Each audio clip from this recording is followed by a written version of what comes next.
Hello again, everybody. We're back. Week number 11. The Inside Blitz, NFL football talk at its best. Ron, what's going on today?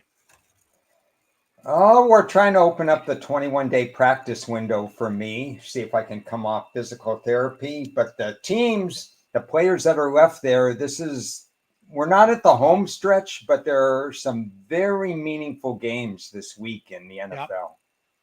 Oh, absolutely.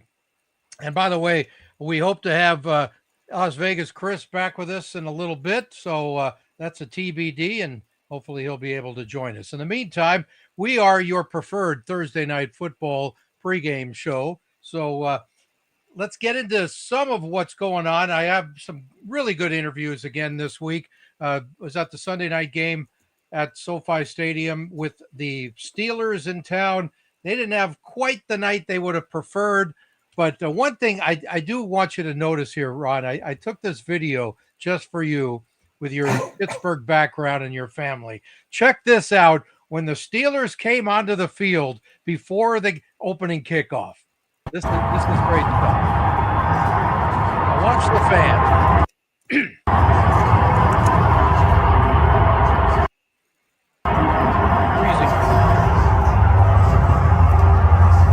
Yeah, you see the terrible towels. There's at least 12 Chargers fans. It was unbelievable. Anyway, Chargers fans did come late, so that was nice. I would say it had to be 70% easily as far as the terrible towels in this stadium. It's really amazing. I know they travel well, but when you come to LA and nobody gives a damn about the Chargers anyway, that totally changes everything. It's too bad because the Chargers, even with multiple running back and offensive line injuries, are quietly one of the best teams in football this year. Oh, yeah, they really are. But they got issues with the offensive line, which I think is going to cost them in the long run. That's my feeling. I watched the way Herbert's running around, and he's a daredevil at times, and it's going to get hurt. I mean, he got hurt last week a little bit, got up slowly, and we were a little bit concerned there for a couple of minutes, but he finished the game. They won. That's all that matters.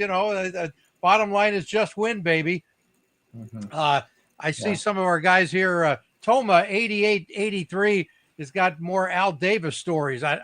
Or he wants Al Davis. I don't have that many. I don't know what I have John Madden stories. There are some stories back there with the locker room and good Kenny Stabler, Fred Biletnikoff Super Bowl story. There's some good stuff out there.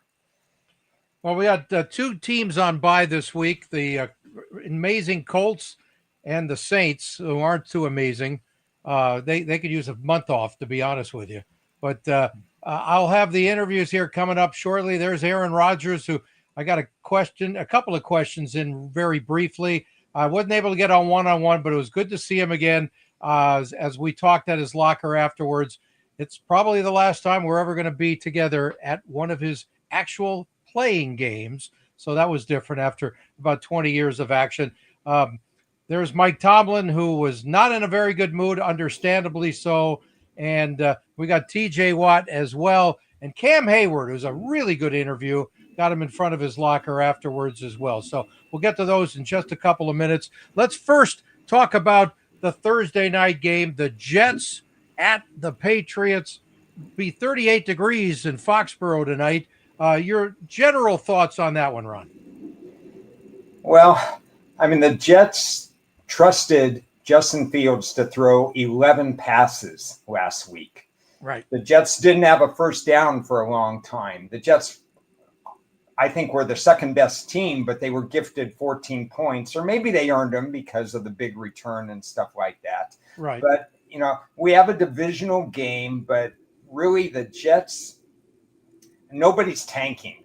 Let's get that clear. But the Jets have Aaron Glenn with a short week, going out on the road, new coach. And you have New England, who's firing on all cylinders. If they win, they're 2 games ahead of Buffalo. Because it's a standalone game, New England's not going to look past this game.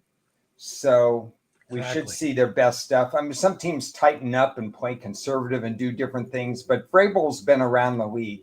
I would expect they would take care of business. The odds makers expect them to take care of business because the line is obviously inflated. You're paying a premium if you want New England. Yeah. But then again, the Jets are going to have to pass to win this game because it's hard to run the ball on the New England Patriots. Yeah, I want to know your thoughts on the Mike Vrabel effect on this team. The way he's a defensive-minded coach, and obviously the defense has improved, although it wasn't that bad last year. They just had no offense. So what are you seeing out of him this year? Well, first of all, they upgraded tremendously at coach. There's such a big difference between last year and this year. So in some regard, he didn't have to do that much. How much he had to say in the draft, I don't know, but I would guess not that much other than pointing out some positions he wanted. But he had a tremendous say in free agency, and New England won free agency. Right. So he turned over the roster in places that he wanted to. He brought in an offensive coordinator that he's worked with before and was an upgrade. He himself is an upgrade. And they passed the first test, in my opinion, last week. The schedule's been fairly weak other than the surprise win against Buffalo. I think you're being generous by saying fairly. I think it's incredibly and last week they passed the test. They beat Tampa. Exactly.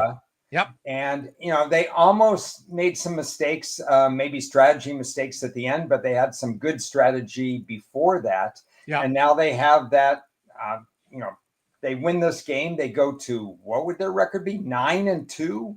Yeah. So, that's catch amazing. And win tickets if you had them. Go to the window, baby.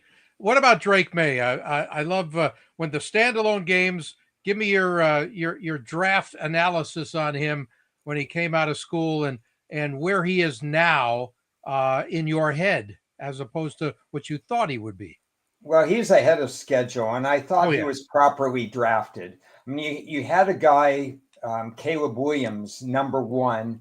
There were live arm. There was a lot to like, but there was also more of a floor with Caleb Williams. And you're drafting Jalen Daniels at number two because he brings that excitement, that 2020s excitement where you have these quarterbacks who could do a lot of things. Now, whether or not those kind of quarterbacks are going to live till age 35 and 40 in the NFL, we don't know because it's still the Drake May types that have a longer career.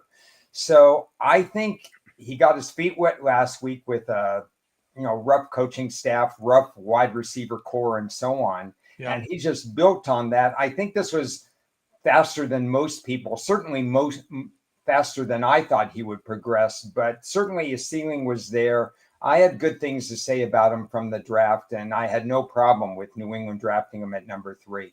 Yeah, and whoever made this particular picture here was dreaming as far as comparing him next to Brady, but the numbers are there early on, which is fine.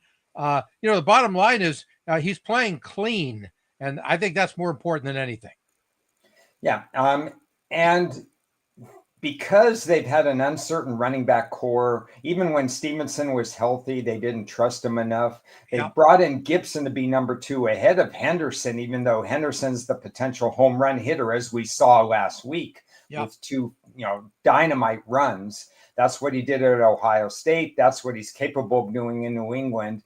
In some respects, I like when they bring in some of these guys slowly. You don't have to feed them right away, right out of the gate. Let them get their feet wet. Let them get some game, against NFL bigger, faster, stronger guys. Yep. So maybe Henderson, who's going to be featured again tonight, especially if they start putting some margin on this, he's expected to carry the ball around 17 times, which means he's expected to run for about 75 plus yards in this game. So, with Drake May, he'd love to have more of that run-pass balance. He's been asked to do a little bit more passing than he wanted to at the beginning of the year, but he worked it out. It worked out against inferior teams mostly, yes, but it's worked out. Yeah, one more thing on New England. They've won 7 in a row, and again, only a couple of them are actually quality wins. but a win is a win in the NFL, and that's all that matters. But where do you put them as far as the AFC is concerned? And are they somewhere at least competitive in a realistic playoff situation, or is that just asking for too much when reality sets in? They're ahead of schedule if you compare them to Mike Vrabel in Tennessee a few years ago. Do you Yeah. remember when Mike Vrabel in Tennessee was the number 1 seed? Yeah, absolutely. They were I want to say 13th or 14th highest rated team at the end of the season. Yeah, I think didn't they lose in the first round? Yeah, I mean, they didn't belong there, but they had the schedule, they had everything. So New England has much the same. I mean, actually, they don't have the same scenario because Buffalo's in that division and was expected to win easy. But New England's power rating is not to the heavyweight. I mean, they're probably 5 AFC teams ahead of them at least. Right. But they have a higher power rating than Tennessee did when Vrabel was there. So I think he has a slightly better roster. Again, he's looking at least one. Well, we don't know if they're going to hold off Buffalo, but if they do hold off Buffalo, they're going to be a number 1 or number 2 seed most likely. That ensures them at least one home game. Yeah, that's true. Bottom line is big favorites tonight. Hard to take the dog because they're just absolutely awful. Short week might give them a little bit of an edge. It's almost like, remember when I talked to Kyle Juszczyk about the short week situation with the Niners, and it's one of those things like just play. Don't think, just play. And sometimes that's a positive for the dog. Yeah, so if I'm in the locker room of the Jets, I'm saying you have nothing to lose today. No one expects you to win. So just go out and play loose, but play fundamental football. We saw some teams, week 10 in the NFL last week, we saw some teams not understanding how to play fundamental football. Yep. And then early Sunday morning, depending on where you are, it's incredibly early. Certainly in Hawaii it is. Commanders and the Dolphins in Madrid, Spain. Hasta la vista, baby, to the Commanders. That's all I could say. I don't, I'm not much of a Dolphins guy, but they're playing better for whatever reasons. It shows you that Tyreek Hill doesn't mean a lot to either Kansas City or Miami when you think you need them the most. About the Commanders situation with Marcus Mariota in there for Jaden Daniels again. Well, you lose that electricity factor.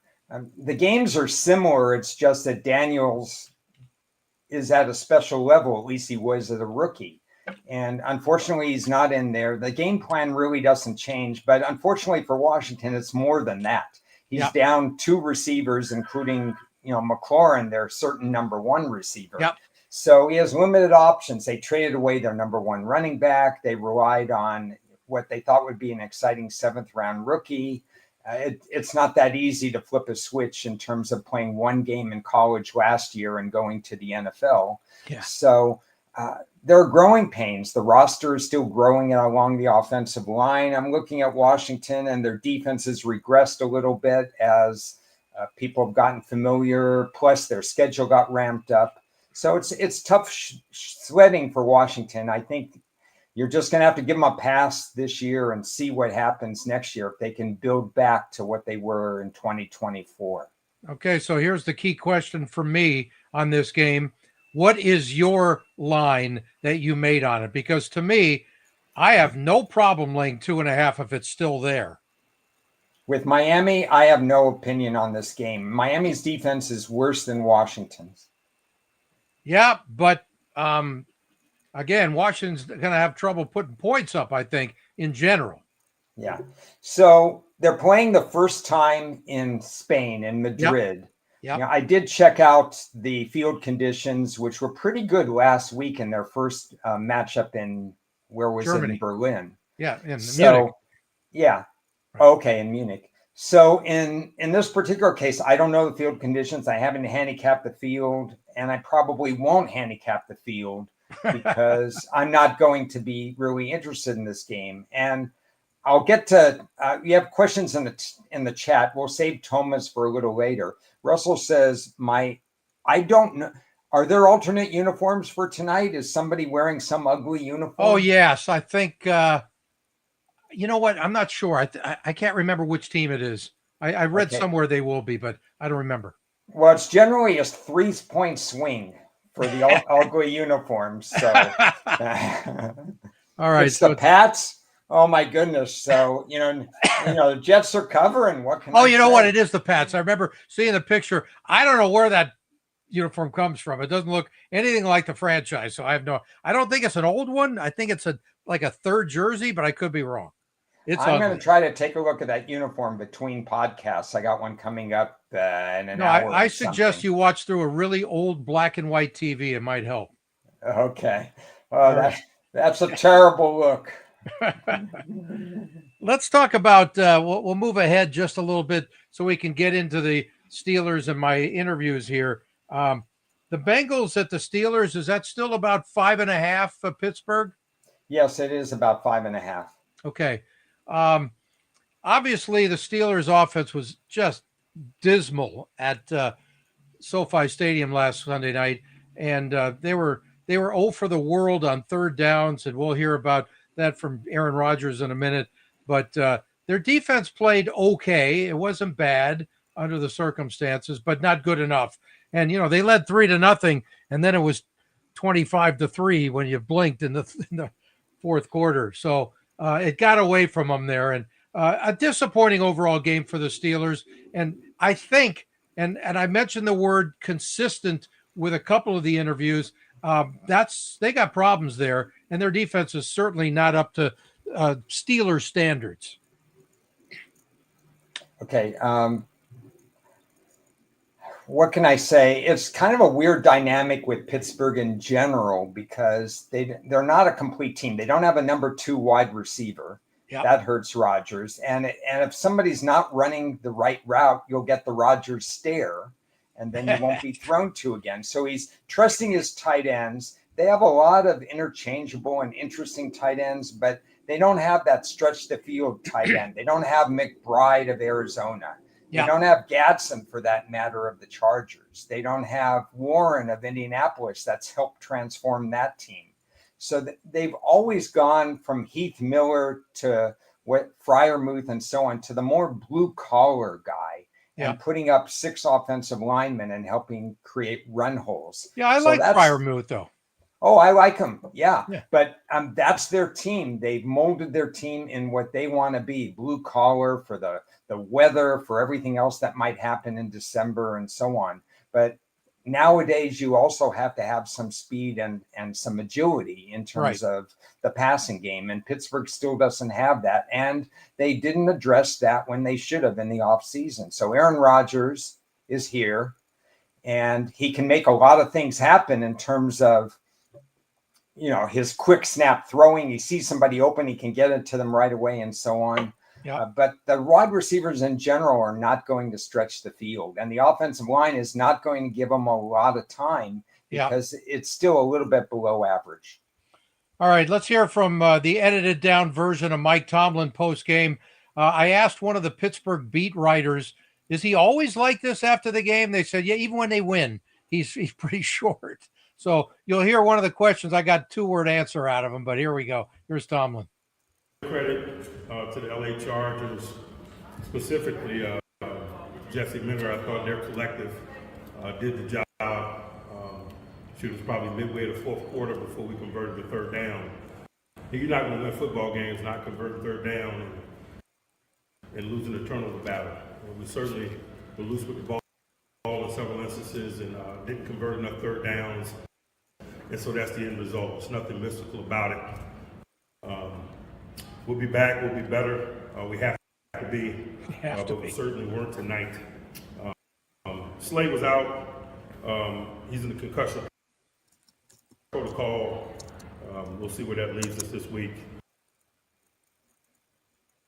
The rest is bumps and bruises associated with play. Joey. I don't know why we're having video issues again. Yeah, it's hard to listen to, unfortunately. You can't hear it? So effective. Did you think about moving Jalen? It starts and stops. McConkey caught 4 passes. Certainly that last one was the biggest one. All right, I'll take him off and see if the next one is. Let's try Aaron Rodgers, see if this is any better. What wasn't working today? What was going on at you saw? A lot of stuff wasn't working. We were bad on third down. That was just a little bit off. I missed DK early. Could have been a big play. A little high to Jono. Audio's improved in a minute. Yeah, we They had to close a couple doors. I didn't run the ball super effectively in the first half. I missed obviously some throws for sure.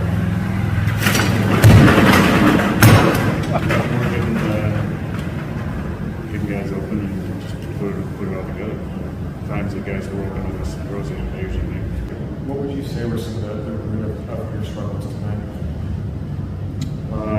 We didn't run the ball as well as we usually do, and then we didn't get open, and I didn't play as well as we usually do. Aaron, good to see you, sir. Yeah, good. Inconsistency in the last 4 games. You played so well in that one game against Indy and then lost 3 of 4 in between. Anything stand out at all when it comes to that? Our defense played really well tonight. Yeah. Offensively, we were pretty bad. So we got to find a way to get over on third down. I got to find a way to get over because that was just some bad ball. You know, I expect to play great every single week, and this was not my best performance. I got to play better than this for us to win. Whatever it takes, I got to make if it's better checks, if it's better throws, whatever it is, I got to play better. I will. Yeah, we got to bounce back. We got a division opponent next week. We're 5-4. We're ahead by a game in the division, and we got to play better on offense for sure. But you know, this is part of the season. There's ebbs and flows. There's ups and downs, and we can't ride the wave. You know, I felt like our energy, and it starts with me. It wasn't as great on offense. I felt like we were just kind of struggling a little bit and couldn't get a play to get going. We always say we just get a first down, we usually score on that drive. We had so many 3 outs, and we hurt ourselves with a couple penalties. And I didn't play very good at all. So I got to play better. But we also got to realize, listen, we got 4 division games left to play. Long season. You know, it's a good opponent, and we didn't play very good tonight. All right. Okay, so there's Aaron Rodgers, and you know, for the middle part of the year, before the last couple, they played well against Indy. That was a great win, but they lost the 2 previous ones. So they've now lost 3 of their last 4 games with a win against one of the best teams in their conference. Talk about consistency; it's not there. Yeah, well, you know, I think he's a little frustrated. I wondered about the marriage between Aaron Rodgers and Arthur Smith, the coordinator from the start. And I think he waited a long time to make this decision to come to Pittsburgh. He wanted to play for Tomlin. He saw an avenue where Pittsburgh could be a viable playoff contender because he had that experience where he went to the Jets and he thought he would transform everything, and it didn't work. Yeah, remember, he wanted to play for Minnie instead after the I mean, certainly that's the place he wanted to be with that coach, with the offense and so on and so forth. But that wasn't going to happen. Yeah. So here he is, and he's trying to make the best of it. And they did some things to try to go all in for him, remember, at the beginning of the season. They made some bold moves. Yeah. But right now, I think what you're going to see this coming Sunday, and they're going to play Cincinnati, a softer opponent without Trey Hendrickson. He's going to have more time to throw. They should be able to utilize their entire offense. I think he's going to trust DK Metcalf. I think he's going to throw and he's going to try to create things.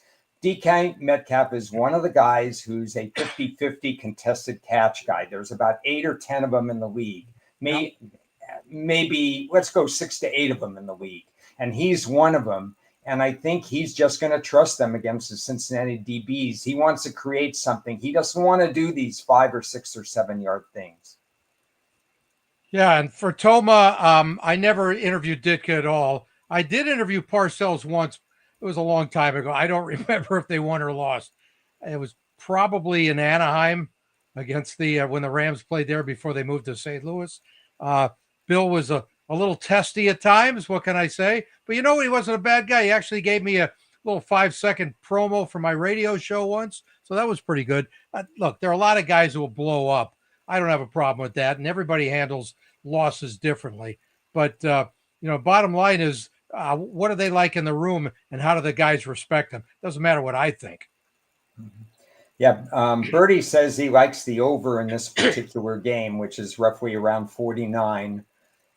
I could see that because I think Aaron Rodgers is going to be less passive in this game. you have to play to the strengths or weaknesses of your defenses.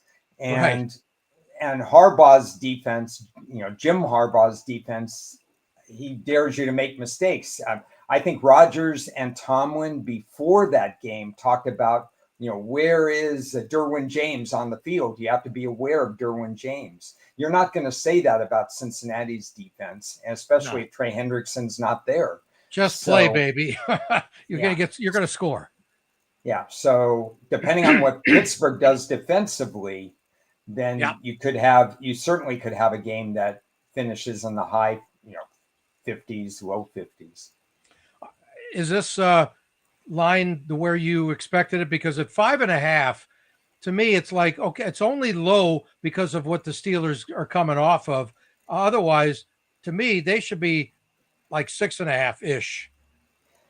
With Hendrickson, I set the line at 5. Without him, I would set 5.5 or 6 because no player is really worth more than that particular point. So I think the line is pretty accurate.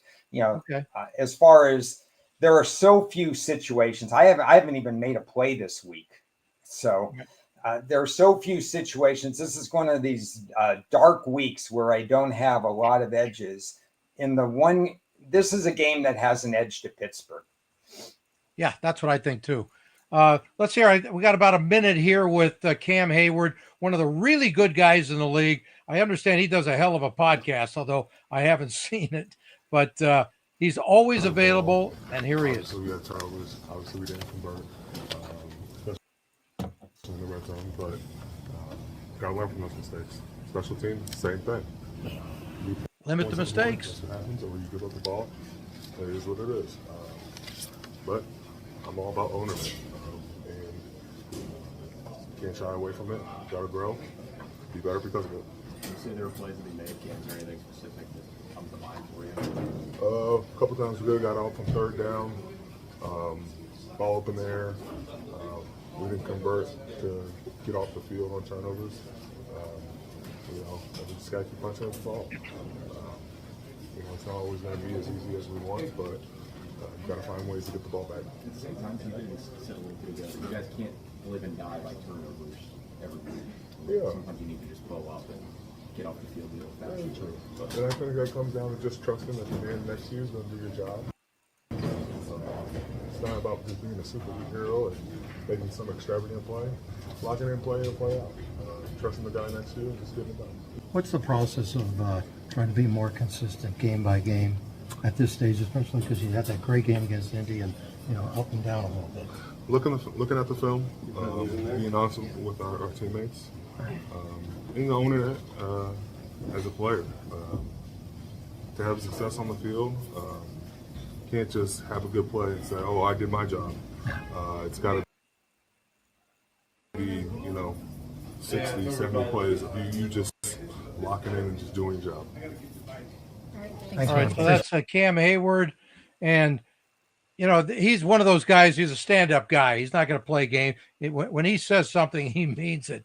And it does this team have enough to do anything down the stretch, Ron? The Steelers. Their schedule is going to get tougher. Can they still hold on and win the division? Sure. They have 2 games left against Baltimore head to head, and those games. Not last year, but most years, you throw out whatever you think. They're probably going to split, and they're probably going to be 3-point decisions. They have an historic history in terms of head-to-head performances, so they can still be there. Their path is really going to have. Aaron Rodgers can help by playing air-free football, but the offensive line is going to have to continue to grow, and they're going to have to hit those big play opportunities. And you only get 2 or 3 a game usually, and it's got to be a high success rate for them. And their defense and Watt and everybody has to stay as healthy as they can, Porter and so on. We will soon get to the game of the week and maybe the game of the year, which I get to go to on Sunday with Seattle in town to take on the Rams. But interesting, another divisional game. I think there's 9 of them this week. 9. Yeah, so you got the Bears at the Vikings. Caleb Williams all of a sudden starting. We say it every week. He's evolving. He's getting better, more confident. And I love this stat here. How about 4 game-winning drives? I can't believe in the history of the franchise, which is older than Earth, is only 4 game-winning drives. He's tied for the most ever. That goes to tell you they haven't had a great quarterback there since 1945. But whatever. What do you think of the Bears?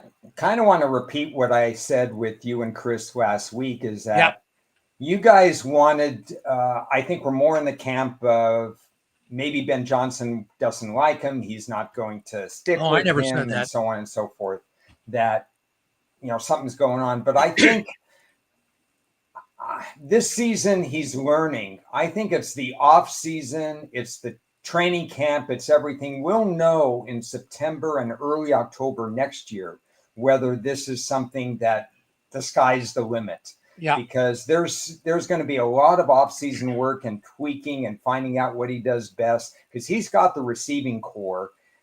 They'll work on the other stuff. He's got the right coach, innovative. Chicago's scoring a lot of points. But the question is Caleb completely moldable? Because I think he is. He doesn't have a touch pass. The word I was using is I think he's teachable. Oh, yeah, I agree with that. The question is, can you teach him how to throw a touch pass? Yeah. Can you teach him how to throw wide receivers open, to see the field a little faster? Yeah. It's not fair to judge him right now on that because he's young. These guys come out of college early. This gets back to, maybe this is a good time to answer Thomas' earlier question about the quarterbacks. There were so many elite quarterbacks 15 years ago, Rodgers, Brady, Big Ben, you name it. Philip Rivers, all those guys 15 to 20 years ago. What are we seeing now? But the game has evolved where we're seeing a different style of quarterback. We're seeing more of the guys with flexibility like the Jalen Daniels. We saw some guys who wouldn't be drafted in the first round, but because the game has changed, are drafted in the first round. Even Bryce Young with his stature, Kyler Murray being a first round pick. These guys I don't think are going to have those 15-year careers because of the way they're built. Exactly. But one of the ways, Tom asked me if I changed my handicapping because of that. It's more of a change because of the game has changed a little bit. The rules are favoring offenses. The RPOs, you're getting out, you're not afraid to run the ball on certain downs and also pass the ball a little bit more. You make the pass become a run. You're right. You can only tackle certain ways. The hip drop tackle is gone. You can barely touch the quarterback, and then they're called roughing the passer and stuff like that. So they don't want games like Monday night with that we saw 10-7, which is my favorite kind of game. Because it wasn't because the offenses were inept. It was because, people argue that Jordan Love didn't do this, that, or whatever. But let's give Philly's defense credit. Let's give Green Bay's defense credit. That was old school defense winning against offense. Yep.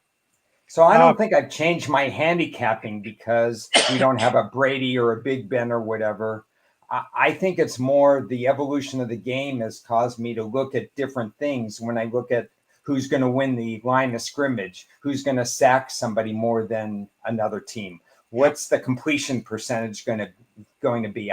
I don't think it's a good question. I'll have to think about it a little bit more, but I don't think I've changed because of the kind of quarterbacks we have in the league. Okay, well, we're very lucky because the president of the Caleb Williams fan club has just joined us. Hello, Las Vegas Cris. What's up, buddy? Oh, don't even get me started. I've got a giant I think I did. I have a giant work crew right behind me that has completely leveled the entire front of my house and beeping. Were they ordered to do that, or they just came to do it anyway? They were ordered to do it. Oh, that's good. Well, at least it's not a surprise. Anyway, we're talking Bears and Vikings now, wrapping up this game, and is it still at a straight 3, guys? No, it's down to 2.5, Ron. Is that because McCarthy might not play? Oh, I think he's going to play. I know they have protected, they've given him something and that I think the Friday report's the most important thing. I can't remember if it's the University of Minnesota quarterback that is the backup. That would be a little bit different in terms of not having McCarthy, but the Chicago defense is not that great. So Right. I'm not sure it would be a massive downgrade, except for maybe turnover worthy. I thought maybe without McCarthy, the spread would actually go up. But what do I know? Yeah. Excuse my throat here. You guys have anything on this game? I do not. I don't have anything on any game yet.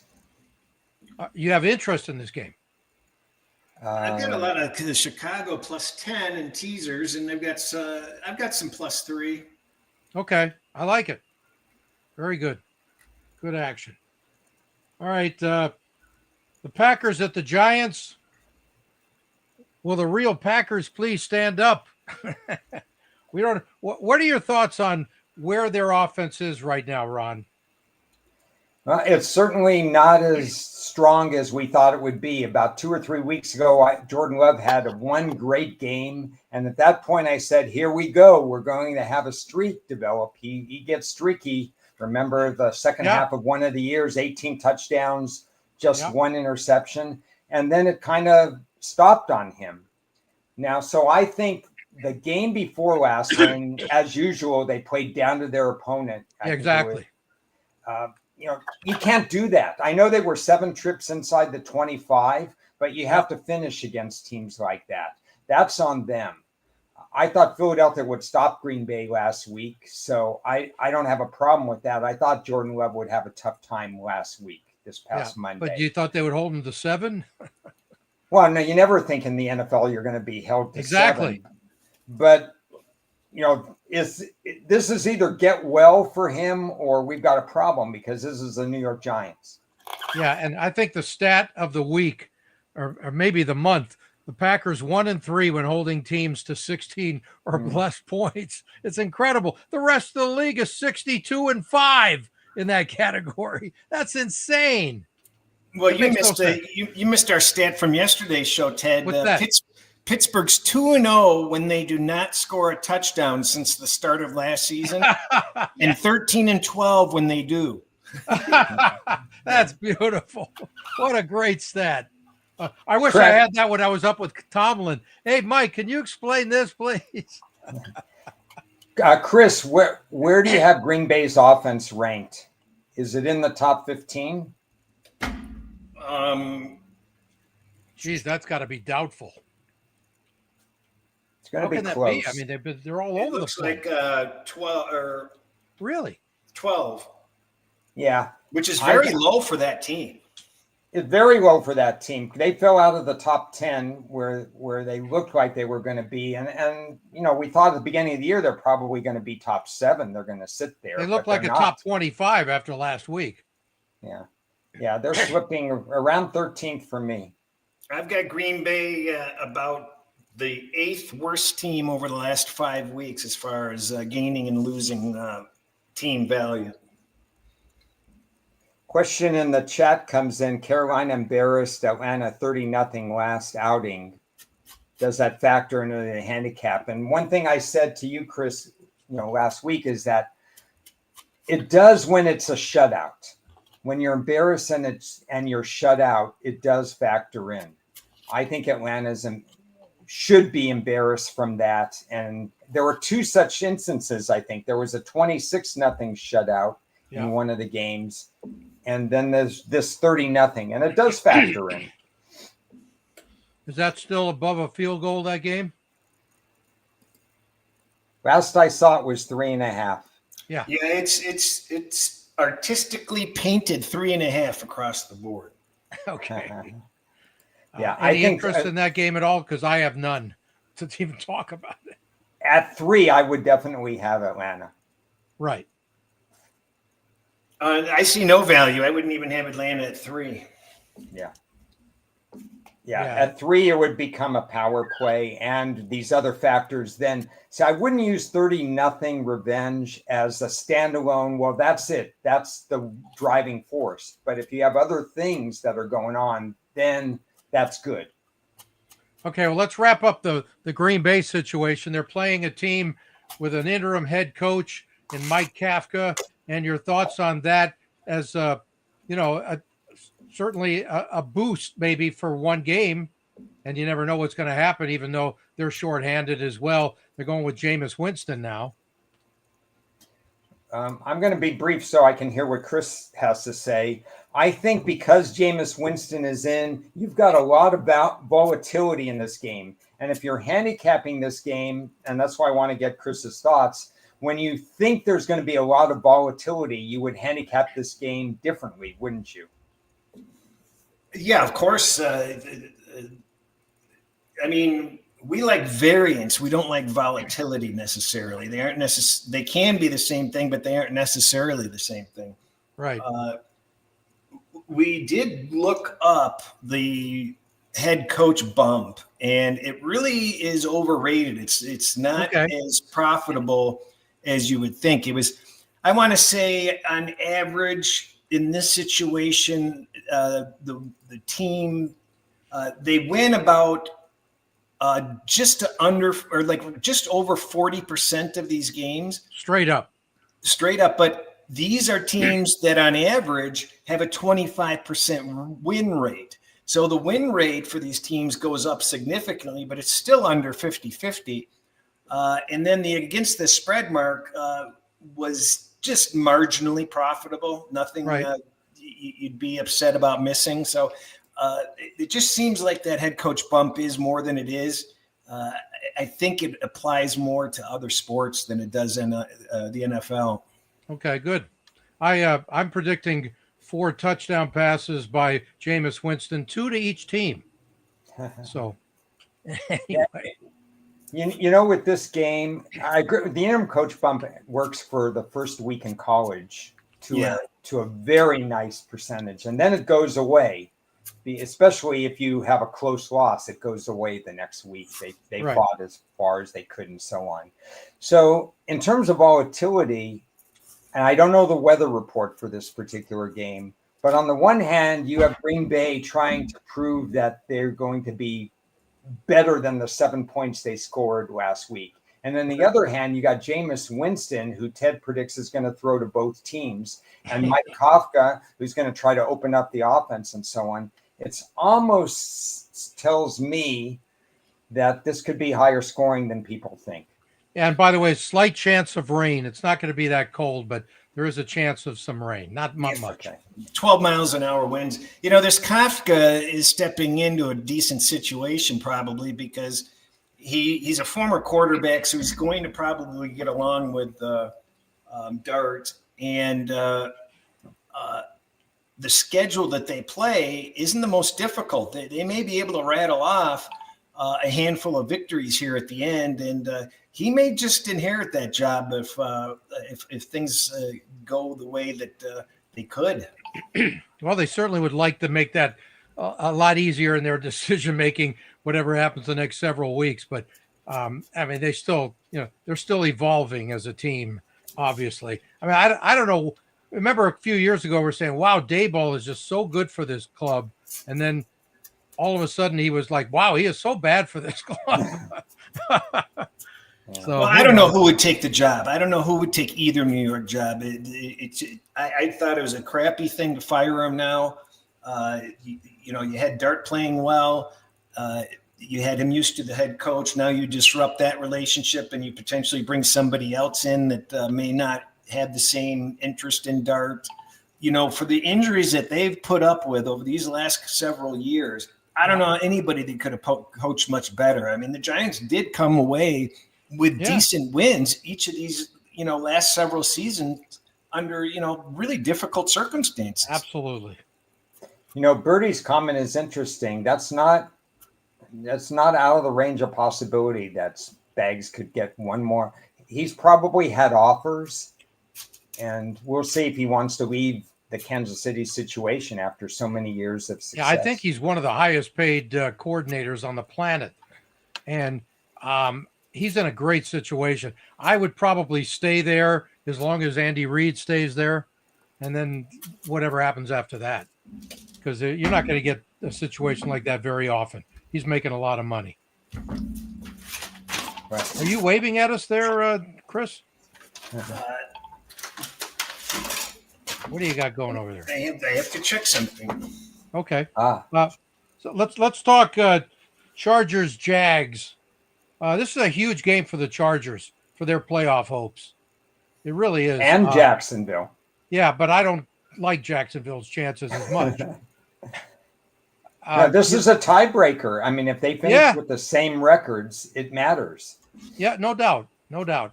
There's something about, well, let's forget there's something about. It's too important to me what's going on with that offensive line for the Chargers. And, you know, the fact that they've lost their 2 starting left tackles and they had another injury last week. I mean, this is not going to last. And I was talking to Ron before we started the show. Justin Herbert is taking chances and holding on to the ball too long and running around and getting his ass kicked at times. He is going to get hurt. He got hurt last week. He came up, looked like he might have banged up his hip or something. He was limping around for a few minutes. Then he was fine. But he's still taking too many chances, and he has got to get rid of. I even told him this about a month ago. I was walking past his locker. I said, "Hey, why don't you get rid of that ball a little quicker? You don't get hit as much." Are you seeing the same thing, guys? I think he's just competitive. Well, yeah, competitive is great, but you're going to be in the hospital competitive.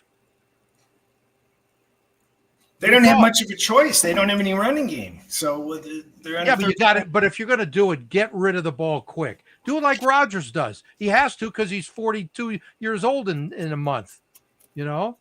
So, but that's not in his DNA. I think he looks around. He's looking for the guy. And he's got some receivers now. And, yes, I will look for a Rondé Gadsden when I get the chance, Ron, to talk to him.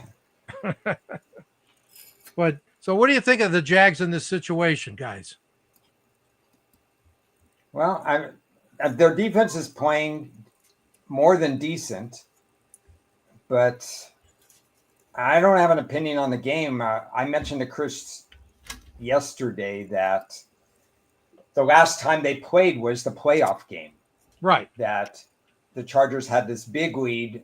Harbaugh wasn't there, but I'm certain it's going to be brought up in the locker room, and they just have to play within themselves there. The question is, what is Trevor Lawrence going to do against this defense? And what is he going to do?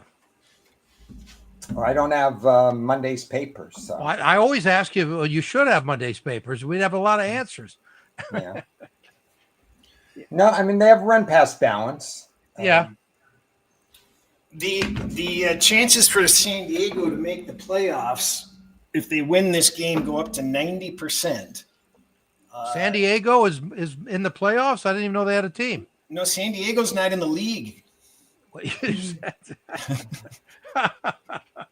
We're never going to lose that, are we? The Bolts from San Diego Superchargers, baby. Anyway, I just so concerned about that old line. Everything else, I mean, they're doing this with Kamani Vidal, the third string running back, is now their starter, and he's been great, you know, but can they continue to do that with a shorthanded O-line and a quarterback that's trying to save his ass on every snap? I think Jacksonville is Tostitos. I think their odds of making the playoffs are going to be 20% after this game. Okay. I think it rises to 50% if they win the game. Right. But that's not reality. I think the Chargers come away with the win here, and Jacksonville just seems to be trending in the wrong direction as far as I'm concerned. Right. What do you Nothing think of bad. What do you think of the line, guys? I mentioned it yesterday. I set it higher. Yeah. Okay. So are you just off the game because of that? No, I just, if anything, I would like the Chargers because they're more fundamentally sound. But Right. I don't have situations. I don't have. I could say, oh, they have that playoff revenge, but by itself, that's meaningless to me. I don't see anything on the stat sheet that makes me say, oh, this stands out or that stands out. In reality, Jacksonville is +8 in turnover margin. If that regresses, it's edge Chargers. If you think it's sustainable, it's edge Jacksonville. I don't think it's sustainable, and that's why I would lean for the Chargers. Okay. All right. The next game, the Bucs at the Bills, is a really interesting game for me, and we might have a little bit of snow up in Buffalo, from what I understand. It's not a storm or anything, but it's in the 30s. So what else is new? It's Buffalo. But what about Buffalo's offense? They're also, who knows what's going to show up lately.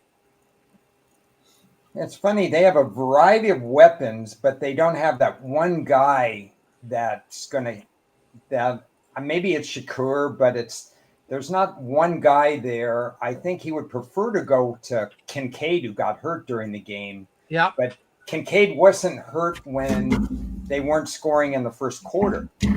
So something was off there. I'm not worried about their offense. So let's put it that way right away. I am starting to worry again about their front four because they lost 2 more bodies. Yeah, and their pass D?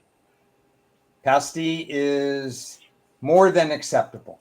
Okay, which is better than it has been at this time of the year, right? The last couple of seasons? Because aren't we always concerned about their DBs? I will look that up before I make a determination there. Okay, because I know we talked about their, the concern certainly going against the Kansas Cities of the world when it came to the playoffs. Yeah, it's much better than 2023 and 2024. Before that, it was pretty good. Yeah, so good for them. They've improved, and that's keeping them in the ball games. But they got to be cleaner. Josh Allen is not playing like an MVP at all. Has to make better decisions. I think there's something wrong with him. I mean, physically? Yeah, it seems like it. For him to be making the mistakes that he has, you got to kind of wonder. I don't know. Again, he doesn't have a lot of playmakers on that team, and I think he's forcing the issue because that's who he is. The bigger question I have for you and for Chris is, especially for this game, is where is Tampa right now? Because they're kind of in transition. Are they getting better? Are they getting worse? Do they need to get Irving back which I think they do, at running back? Do they need to get one more receiver back, Godwin? Okay. Yeah, I think it's too much on Baker. Week after week, he's got to carry the burden of the whole team. And right, Bucky Irving is back today. I don't know what his status is for the weekend, but that's another strange set of circumstances. This guy never hit the IR. We haven't seen him since week 2 or 3? Yeah. Well, he was back at practice, but he wasn't practicing. So I don't know if he's going to be ready for this week or not. I think we'll know, obviously tomorrow they'll make that decision, but they certainly could use him. That's for damn sure. and that also takes Baker out of the I'm forcing the issue kind of attitude as well. What about the spread, boys? 5.5, is that where you put it? I set it at 5. Okay. I think it's high. Yeah, it seems like it. Yeah, it's high. I think there's value in Tampa Bay. Did you already do something, Chris? I've done some. I've teased up to the 11.5 and 12, and I think I have some straight bet on it. Okay. Quick thought on Texans and Titans. I'm just wondering if Houston's can hang in there in every game because their defense is so damn good right now. Yeah, line dropped. I'm guessing we may not see CJ Stroud because of that. Oh, it dropped to what? 6. Wow. Okay. I didn't see that. 5.5 at FanDuel. Okay, so then let's not even discuss the game. Let's forget about that one.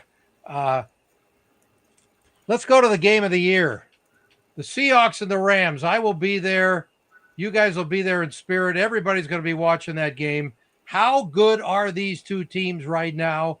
And are the Seahawks and Sam Darnold the same as the Vikings and Sam Darnold? They're just a regular season outstanding club. Ron? Go for it, Chris. Chris can Well, go first. I think Seattle's the full package. I think both of these teams are excellent. One of them's got to win, one of them's got to lose. I just think the Rams have more weaknesses than Seattle. I think right now Seattle's more well-rounded, and I think that they're going to be able to apply pressure to Stafford. And Stafford, he can be a little iffy when he's under pressure. So we'll just have to see. And then on the other side of the coin, who's going to stop the 3 tight end set that the Rams are running? It's a little mini version of the tush push that people can't stop. So there's a lot of interesting storylines here. I think obviously whoever wins this game most likely wins the division. I mean, if Seattle wins this game, I'm pretty convinced that they do. I still feel like Seattle could win the division even if they lost this game. Well, they play each other 2 times, so there's a lot up in the air at this stage because of that. But I want to ask Ron about the 3 tight end set for Sean McVay right now, and that's not the norm very often. But he's loving it, and he doesn't have phenomenal tight ends, but he is using them to the he's getting the most out of their $4 an hour guys. And the NFL is all about creating mismatches. Actually, any sport is about creating mismatches, trying to get an edge in some area. And I just think McVay is utilizing the personnel to his advantage. Yep. Teams haven't seen 3 tight ends like that before. He's playing chess in this particular area. And I think he's afforded the ability to play chess because he still has Adams, he still has Puka, and he's still willing to run Kieran Williams more than ever when you have 3 tight ends, because that acts as a couple of extra blockers. Right. So he's doing things that are creating mismatches for that offense, and I think it's working. Oh, it's working great. And Matthew Stafford's just playing fantastic. And, it's so funny. We went into this week 1 with his back issues, and, is this the end of his career? And right now he looks like when he was a guy hanging out with Las Vegas Cris in Detroit. Mm-hmm. I mean, how good is he? Is he as good as ever right now? Well, he's looking really good, that's for sure. Who'd be rated higher for MVP at this point? Yeah. Well, Darnold's up there in my mind. Yeah, well, there's a lot of funny stuff running around your head. How can Darnold look, because he doesn't have a big name? That team is playing phenomenal. Obviously, they're great on both sides of the ball right now, but he's just playing fantastic, and he's not turning it over, and that's the most important thing.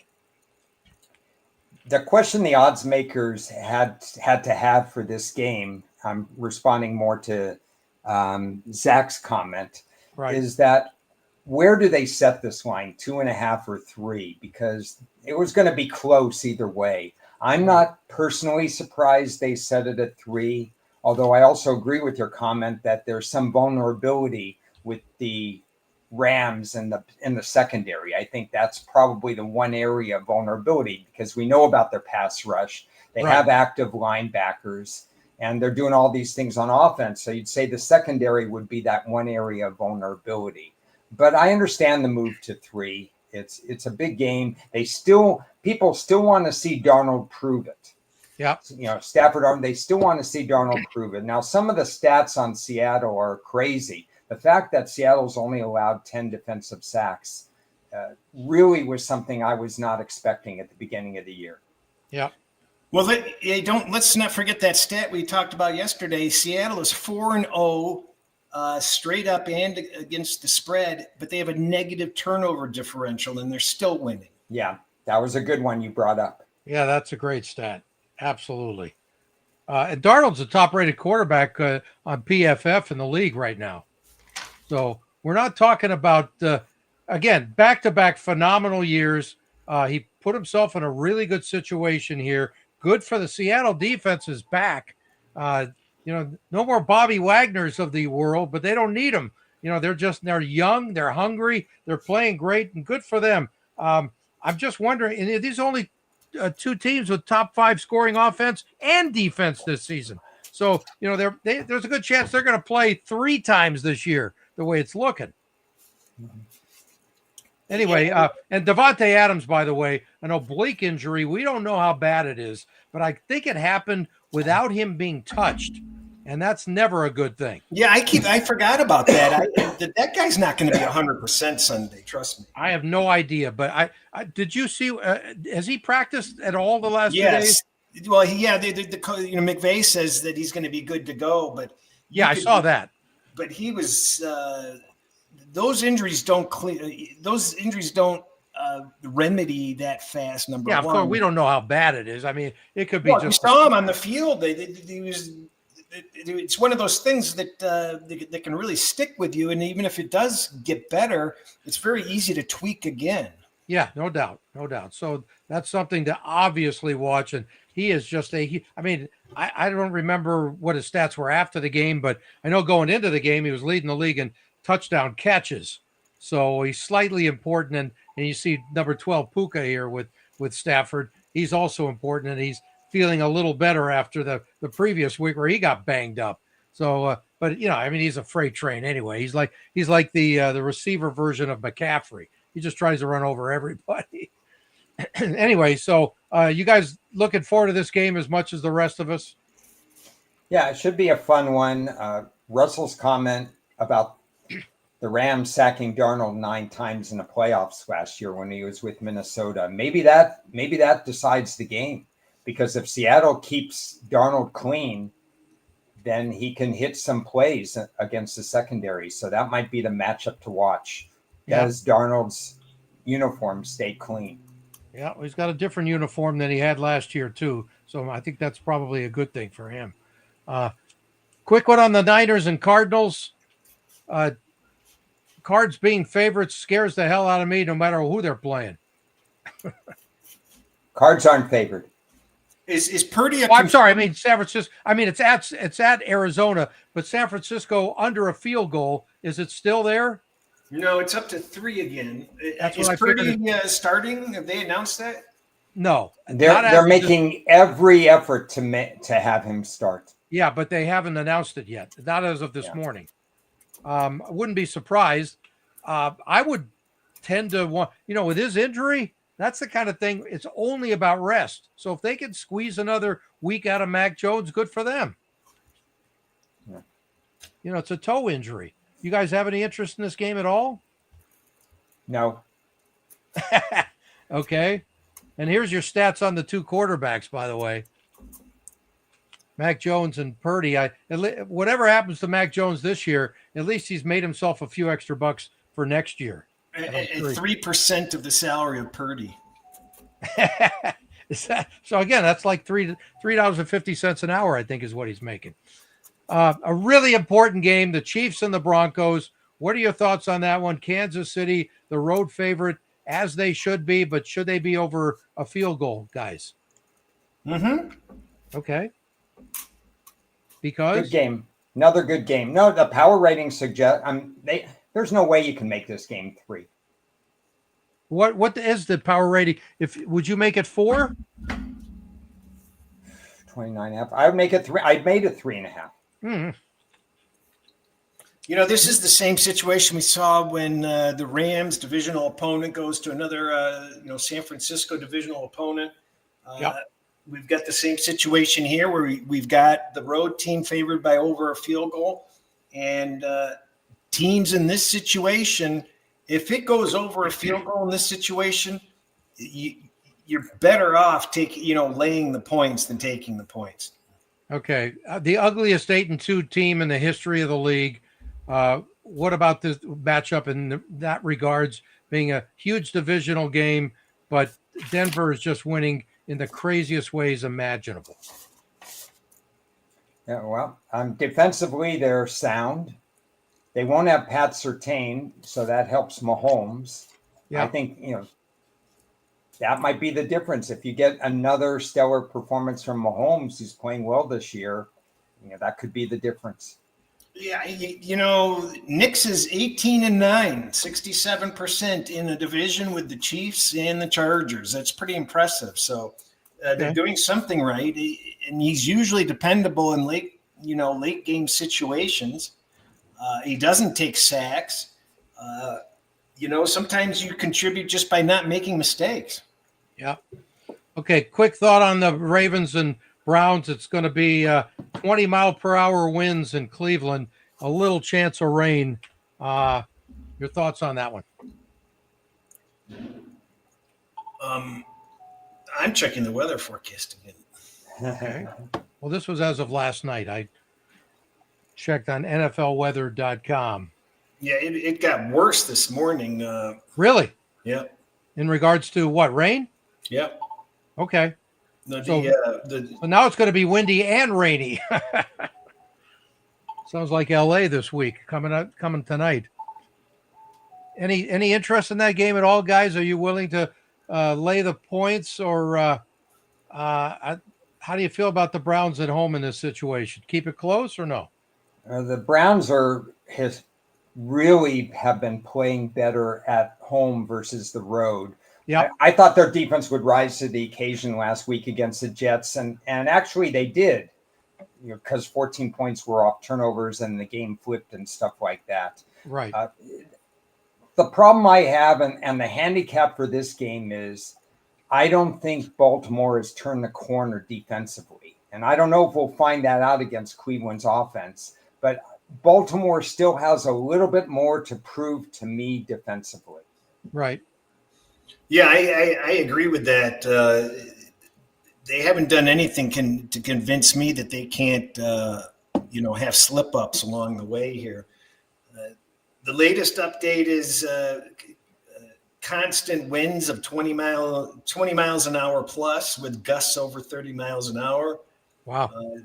Temperature in the mid-40s. Don't forget, this is a late start East Coast winds, so it's going to be dark, and it'll cool down during the game. Yeah. Well, actually, it says it's going to get warmer throughout the game. And now they're saying zero precipitation, but as we all know, What is it, changing every 5 seconds? What's going on over there? Well, yeah, of course. That's why that's why I wasn't trusting your forecast when you said from this morning. I wanted to get Oh, that was last night. My forecast. Well, it was close. I said 20-mile-an-hour winds. So that's and temperature is not an issue right now. It's just more about if it's going to rain. Low number at 39.5 though. Is that more because of the wind, or because both? Because you're talking about two teams with questionable defenses. That sounds like an over to me, unless the wind becomes huge. Yeah, but you're talking about Cleveland, and I know. It's probably one of the most underrated, under-talked about things, and that is games in Cleveland go under at a rate you wouldn't believe, just in general. When you throw in a divisional rivalry and these wins and a 50th string quarterback,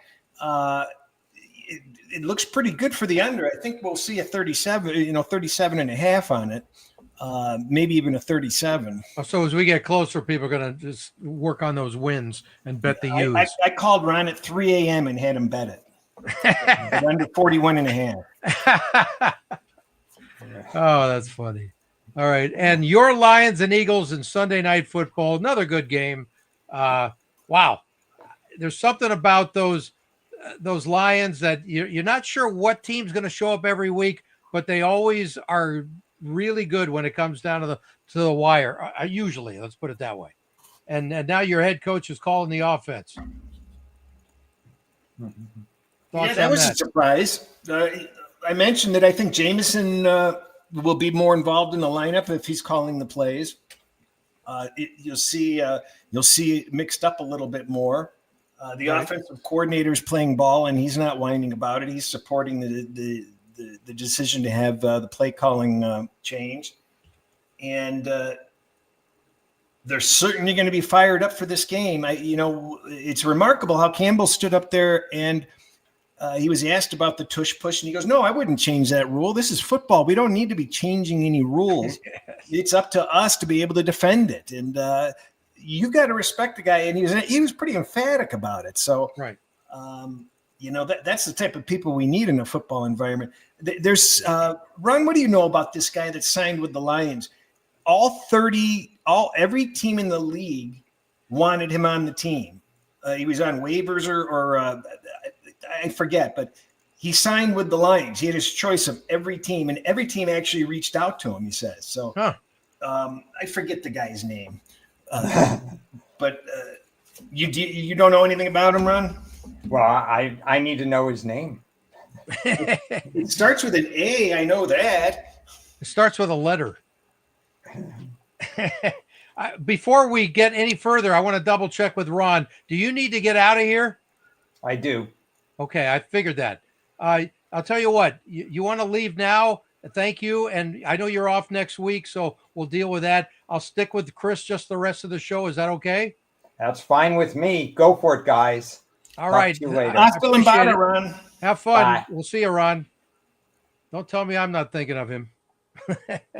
Anyway, Cris, now you got to find that name. We're all going to be. Oh, there it is. Arthur Millette. Is Birdie had it up there? No, that's not him. I don't think. That's not him? Okay. Arthur Smith, maybe? The coach. All right.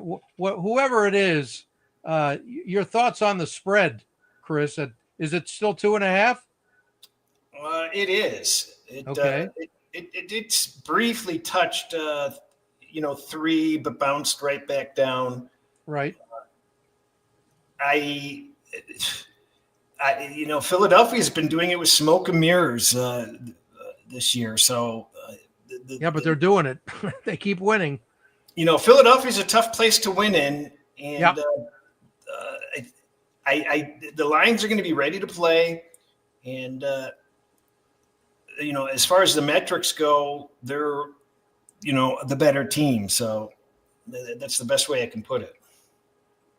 Have you done anything on this game? I think it's Philadelphia has not lost a game by more than a touchdown in 27 of the last 28 games. So wow, Philadelphia is a monster teaser play this week, and I like the Lions in the teasers. So I'm definitely rooting for a close game, and I'm looking to sweep the board. There you go. A little middle action is be perfect, right? Let's hope so. Yeah, exactly. Okay, one more. Let's go to Monday Night Football, the Cowboys and the Raiders. That's not worth a lot of time for too many reasons, but your thoughts on the Raiders' chances of keeping this one close, or are they about to pack it in?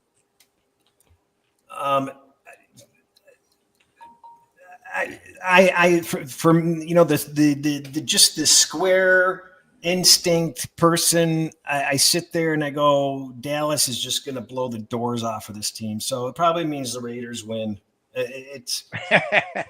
But the metrics do favor Dallas. And I just think it's Dallas. If the very first opportunity they get a chance to take out some aggression and put some distance from another team, this is going to be that situation.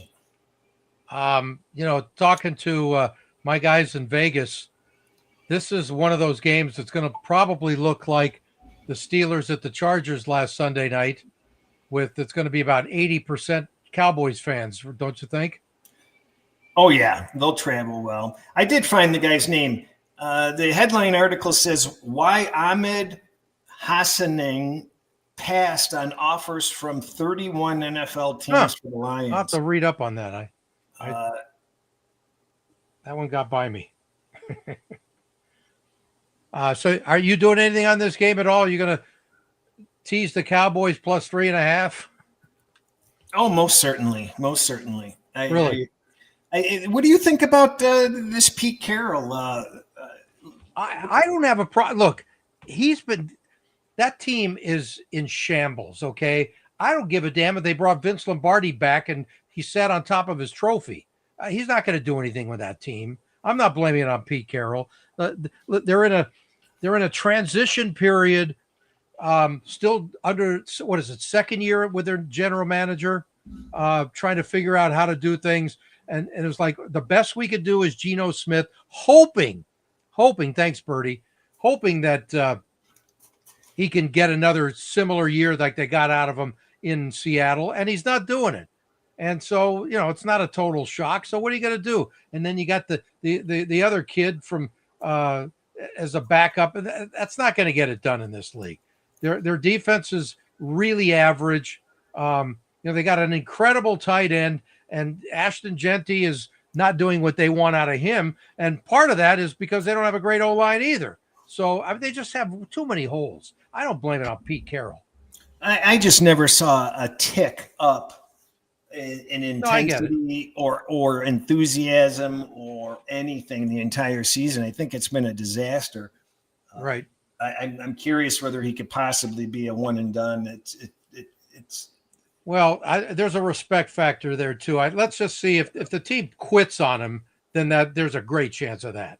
But if they play hard the rest of the year, and I think they might go a second year with him. I don't think anybody would quit on him. He's got that personality. Is any player ever had a problem with him, really? I mean, no, not that I know of. No. Yeah. No, but again, let's face it, they're not going anywhere. So that's the natural thing is to, all right, let's just go in cruise mode for the rest of the year. So it's not necessarily quitting, but they're not going to kill themselves either. So that's a big TBD. I did save one more interview for you, Chris. You said save one for you. Let's hear from T.J. Watt on your Pittsburgh Steelers after they lost. And he tried to explain what was going on there with the team. I got the first one. How do you explain this game from a consistency standpoint and, especially coming off the last one? Inconsistent as it could be. Too much up and down, not enough Steeler football. We can't continue to live and die by the turnovers as a defense. We need to get off the field. We need to stop the run. Critical third downs, we need to do a better job of them. No excuse for it. We need to play better. You guys are on the field a lot. Do you feel like the defense wore down a bit? I don't know. I'll have to look at the film of that. Could definitely feel a lot of plays, but we need to get off the field. That's our job is to get on and off the field as quick as possible. Good defenses spend a lot of time on the bench, and we haven't been doing that enough in totality this whole year. What did it feel like you guys were doing well, especially in the first quarter early on? It felt like you were shutting them down more often. Yeah, I felt like we were stopping them early. It felt like we were creating some pressure, getting off the field. Just weren't able to sustain it enough to make an impact tonight. Something we're going to have to take a look at for sure. That's the third one this year to lay an egg time after time again. It's unacceptable. You said you can't rely on the turnovers. Did it feel like there were a couple of you guys? One more after this. Did that change the way things go? Absolutely. And I mean, we're an advantageous group. We feel like we have the opportunity to get a turnover in every play. We're punching at the ball. We're doing everything we possibly can, but we just weren't able to get the ball out. But on those days you're not able to get the ball, when you pull up on those big-time third-down situations and get off the field, and we were able to do that. How much did some of those moving pieces in the secondary affect what you guys were able to do in the pass rush in the second half? I mean, they were just running the ball. I mean, they were also able to obviously get the ball up. But, I don't know. There's no excuse for moving pieces. It's the next guy mentality. We're all professionals at the end of the day. We're all in the same meetings. We're all at the same walkthroughs. So whoever's out there needs to perform, and that's myself included. Do you feel a wear down factor at all with the lack of third down conversions, having to go back out there? I mean, yeah, I think we just touched on it. It's just getting off the field is important. Right. When you're not able to get off the field on defense, you're not able to rotate like you want to. You're playing more snaps than you want to. It's just unacceptable.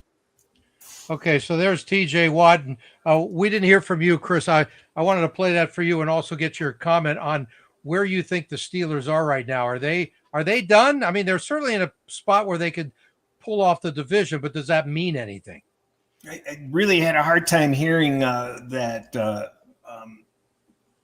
Yeah, it was off mic, so I tried to turn it up as much as possible. The Jets just placed wide receiver Garrett Wilson on the IR, so he's Tostitos, right, affecting tonight's game. Pittsburgh, I think, is the most overrated team by far. How they are even in the position they are in is flabbergasting based on their stats. And I'm not the only one. I've heard people on other shows say that their metrics indicate the same thing. Right. I have Pittsburgh so low. I mean, it's almost embarrassing to even say it, but wow, it's going to be interesting. It's going to be interesting. I don't think that they have a future. I think Cincinnati could win this game outright. I don't have them favored to win outright, but right. I think the value is definitely in Cincinnati. Okay, so you're totally down on Pittsburgh. You think this might be it for Tomlin? No, not yet. I mean, I think in that situation, no, he's not done. Because? Just because he's been there so long, he's the longest tenured coach in the league. Yeah, and so if he gets another 500 season, who gives? Well, I don't know whether you know this, but a little known fact is he's never had a losing season. So I love that. That comes up how many times every year? That is so great. Yeah, thanks for letting me know. I appreciate that. Anytime I can help. Any other thoughts on the week at all? To me. With 9 divisional games, there's so many good matchups this week. Yeah, I just feel bad for Houston. I disclosed yesterday, and I'm not the only one. Houston's got the number 1 defense in the league. Yes, they do. And it's a shame that they've had a couple of bad breaks, and no matter how you slice it, chop it, or dice it, I don't think Houston can get in the playoffs. That's how are they going to score points, right? Well, they're not that bad. They're okay. Yeah. Well, you got to be a little more than not that bad to make the playoffs. That's the problem. Well, let me look here. Davis Mills, right, is going to be the quarterback again. And he's a decent backup, but good luck if that has to be for the long haul. Houston's number 16 offensively. Okay. That's better than I thought. So 1 and 16, puts you in better shape than a hell of a lot of playoff teams. That is very true. But look, their defense is that good. I mean, and we talked about it 2 years ago when DeMeco Ryans went there. That defense is going to be outstanding because that's just who he is. Okay. The problem is that it's not a defensive league anymore. So that doesn't usually. What you're supposed to do? They were missing Nico Collins for weeks, and then the other receiver was out for a bit. Right. He's got no offensive line whatsoever at times. But since Nico's been back, I think he had 15 receptions last game. I know that. Just feed that guy the ball and get a little bit of a running game going, and they can move the ball. Yeah. Well, again, I love the divisional games. Yeah. Do you have an assignment for me after the Rams and Seahawks game? Oh boy, that's tough. Well, I'm probably going to go to the winner. So, it's. I'll just mention it again that there are very few people in sports. This is probably a good segue.